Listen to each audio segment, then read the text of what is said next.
The priceless wisdom of the Christian Orthodox elders. And here we'll talk about Saint Paisios of Mt Athos.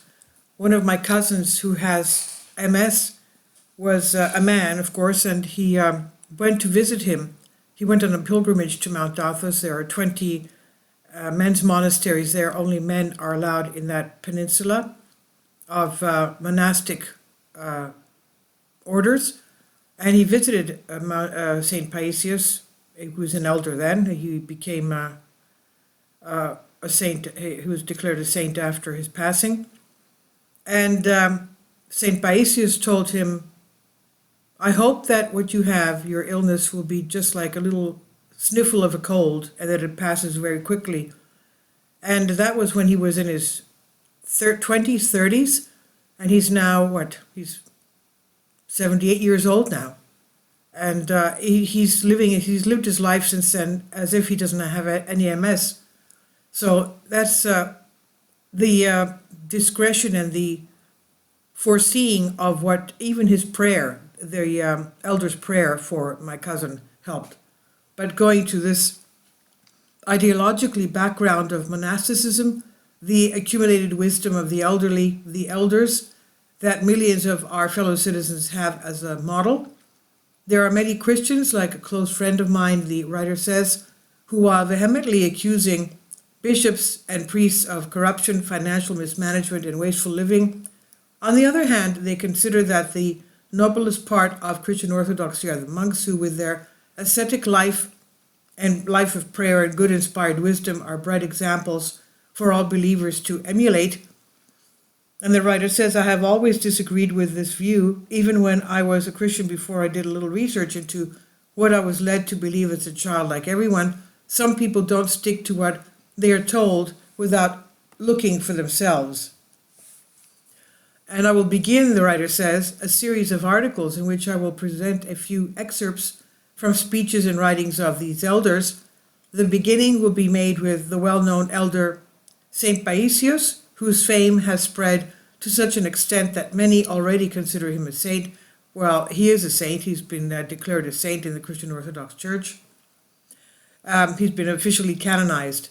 In his youth, grandfather encountered doubt in the form of Darwin's theory, but the good our Lord Jesus Christ appeared to him in a vision and put him back on the right path. And the elder recounted, from the age of 11, I read the lives of saints and did fasts and vigils. My elder brother used to take and hide these lives of saints. He didn't do anything. I would go to the forest and carry on. A friend of his at the time, Costas, told him, I will make him and give up everything for you. He came and developed Darwin's theory for me. I was shaken and then said, I will go and pray, and if Christ is God, I will be led to believe. A shadow, a voice, something will show me. After this, Christ himself appeared to me in abundant light. He was visible from the waist up. He looked at me with great love and said, I am the resurrection and the life. He that believeth in me, though he die, yet liveth. These words were also written in the gospel that he held open in his left hand, in his icon. Yes, we have the icon of Christ on the right-hand side of the Holy Gate of the Christian Orthodox churches. And this is the part of the text that is written there. These words were also written in the gospel that he held open in his left hand. This event dispelled the doubts of the 50-year-old Arsenios, which troubled his childish. He was called Arsenios before he took the monk's name, Paisios. So, this event dispelled the doubts of the 15-year-old Arsenios, which troubled his childhood soul, and he came to know, by the grace of God, Christ as the true God and Savior of the world. It was confirmed about the God-man, not by man or by books, but by the Lord himself, who was revealed to him, and indeed at such a young age. Seeing such a miracle, even Darwin himself would have renounced the theory of evolution, immediately supporting the origin of man from Adam and Eve. I have dealt with holy relics in the past. For some simpletons like Paisios, these lifeless bones are more important than their own lives. He once carried the holy relics and had the requilary tied with straps from his shoulders at a point on the road called Megaliscala, big steps. The strap was cut and the requilary fell on the cliff. The elder, out of desire and reverence for the holy relics, without considering himself and without the slightest hesitation, immediately jumped over the cliff to catch up with them. The requilary was falling and hitting the rocks, and in the end he himself was preserved, thanks to God, unharmed. Nothing was hurt, not even a scratch. The requilary with the holy relics was also left intact, while the metal crucifix attached to the requilary was crumbled by the blows. An example of to follow for every Christian. However, diving is not only recommended for saving these ancient relics of the saints, but also for avoiding, of course, hurting yourself. Now, the eldest Augustine had told me he had gone as a novice to the monastery in Russia, which was his homeland, and there they almost old men, and they sent him as a deacon to help an employee of the monastery in fishing, because the monastery was supported by fishing. So one day the clerk's daughter came and told her father to hurry home for an urgent job, and she sat down to help. But the temptation had taken over the suffering woman, and without thinking she rushed at the deacon Augustine with sinful disposition. At that moment Antonius lost it, and that was his real name because it was sudden. He made the sign of the cross. My Christ, I'd rather be drowned than sin. He threw himself from the bank into the deep river. But the good God, seeing the great heroism of the pure young man who acted like a young Saint Martin to keep himself pure, kept him on the water without even getting wet. While I was thrown, he told me, with my head down, I did not understand how I felt myself standing on the water without even my clothes getting wet, he said. It's important that this miracle was repeated at least twice, once with the relics that fell on the cliff and once with Saint Martin. Advice to writers of lives of saints and elders: cut the copy, a little imagination doesn't hurt. But there are also more famous miracles that are repeated, and the following is courtesy of the elder Saint Iakovos Tsalikis. He was upset and didn't know what to do. Despair seized him, and he almost cried that he would leave the world fasting. But suddenly an idea came to him. He takes down a big pot, pours in the soup pot, puts in bread as it was, and he went to the temple. He stood before the image of Saint David and said to him, "My saint, these people work for your monastery. They return tired and hungry. I have nothing else to give them to eat, only the 2.5 kilos of manestra with a little oil, half of the offering and half of the loaf. Please bless them, let them eat and be satisfied." He cooked in this pot, he kept taking out food, and it never ran out. Everyone was full and there was leftovers.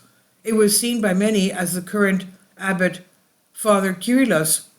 Many years later, emphasizing the miracle of St. David, Father St. Iakovos Tsalikis said, "My brother, a repetition of the miracle of the 5 loaves." We see that the fish of Jesus' miracle was replaced by manestra. It's a type of cereal type of soup. Now, adaptation to modern data, back to the venerable elder Saint Paisios, who was still a miracle worker even after his death, not only for himself but also his scarf that he used to wear. Testimony of Filica from Volos, a lady. I found myself in the difficult position of not being able to help and call my distraught sister after a mammogram showed a tumor. I respectfully asked my dear friend for her precious inheritance, the scarf of the venerable elder Saint Paisios. Holding it tightly in my arms with trembling hands, with a strong beating heart, I ran and deposited in the arms of the sufferer. She, with tears in her eyes, went to the icon and prayed. I wished her goodbye and immediately returned to my friend.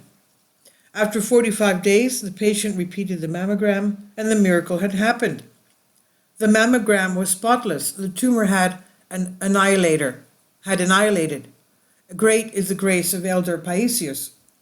We must ask the health minister to organize a tour of the Holy Scarf in all the country's hospitals, especially the oncology hospitals. Doctors will lose their jobs over miraculous cures. Sometimes, of course, even this holy man gets angry with those who ask for his help. Never, but when they have premarital relations, of course. And you see other children in what state they reach. Once a young man had come to St. Paisios' little hut with his uncle, who was old, and he said to me, "Pray for a girl. She broke her spine in an accident. Her father was driving and fell asleep. He was killed, and the girl struck. Let me give you a photo of her." "No need," I said. He meanwhile insisted, so I took the picture and what to see. The girl was lying down and was being held by two people. What does she have?" I asked the young man. "Friend," she tells me. "What is this? Will he take her?" "No," he says, "they're friends." Don't get me wrong, kids. His uncle tells me. That's how young people are today. I'll pray, I said to myself, that not her spine will be fixed, but her mind and yours, lost man. Where is the respect? He had to be scolded by his uncle. Spiritual children, let them be spiritual and reach such a state. Even if he took her, there was no reason for her to be stretched out like that on both of them, and for the other one to show me the picture. And he does not think that this thing is not right? I don't mind, but it's not right. What kind of family will these children create? God enlightened the youth to come to their senses. He didn't mind that the girl broke her spine, but that she had a boyfriend. But let's also look at the view of the all-wise old man about the youth. Elder, the little children who are now growing up without discipline, what will become of them? And he said, they have few relievers. Parents who did not understand discipline now leave their children with the freedom and make them complete vagabonds. You say one word, they say five, and with an insolence. These can become criminals. Today, the kids completely screw them up. Freedom? Don't touch them, guys. And the children say, where else will you find such a regime? In other words, they seek to make them rebels, not like their parents, not like their teachers, not to want anything, not to listen to anyone. This facilitates them in their purpose. If they don't make them rebels, then how will the children tear them all to pieces? And you see, the poor things are almost possessed. Haunted, huh? What exactly does it mean? A lot of propaganda is done by dark forces that direct children who are not very smart. In schools, some teachers say, to have initiative, don't respect, don't submit to parents, and they make them useless. Then the children do not listen to either the parents or the teachers, and they are justified because they think that is how they should do it. The state also supports them, they regulate them. They are exploited by others who do not care about their homeland, or family, or anything, in order to realize their plans. Well, he has done so much harm to the youth today, so much harm until the children end up with the horned devil as their leader. Satanism has spread far and wide. You hear in some centers all night singing, Satan, we worship you, we don't want Christ. You give us everything. Awesome. What gives you and what takes away from you, poor children? It probably refers to satanic heavy metal music. The sermon continues. Today's youth is like the calf that is tied in the pasture and kicks, keeps pulling the rope, pulls out the stake and starts to run, but it slips somewhere and gets badly mauled, and in the end is devoured by the wild beasts. The break helps when the child is small. You see, it climbs up the wall, and there is a fear of being killed. Don't, you yell, giving him a no scrabble. And then he doesn't think about getting killed. He thinks, don't eat the scrap, and he's careful. And now there are no punishments in the schools, no capons in the army. That is why young people educate their parents and the nation. In the army of the old, the tougher the leaders were in training, the more bravery the soldiers showed in battle. Great in scientific educational methods for children and for capers for the army, but for our philanthropic army, there is more to say. Once two young men came to my hut with some hair all the way down. I went to cut their hair and they reacted. I was also in a hurry and I only treated them so. I also had a cat over there. Shall I take it, says one. Take it, I tell him. Take it. They went from there to Iviron Monastery, an hour's drive, with the cat in each other's arms, even if it was raining. And there he asked to stay at the Arhondariki with the cat. It can't be done, he was told, and he stayed out in the rain all night. If you told him to keep watch for an hour, he would say no. No, I can't, but to sit outside one night with a cat, he can do that. Today there is lukewarm spirit, no manliness, no sacrifice. They changed everything with today's corrupted logic, and you see, while they used to go to the army as volunteers, now they get crazy paper. So the documents saying that they're unfit for duty, so they don't have to serve. They're looking at what to do so that the soldiers don't go. Where first? In addition to being a monk, he was also a barber, truly multi-talented.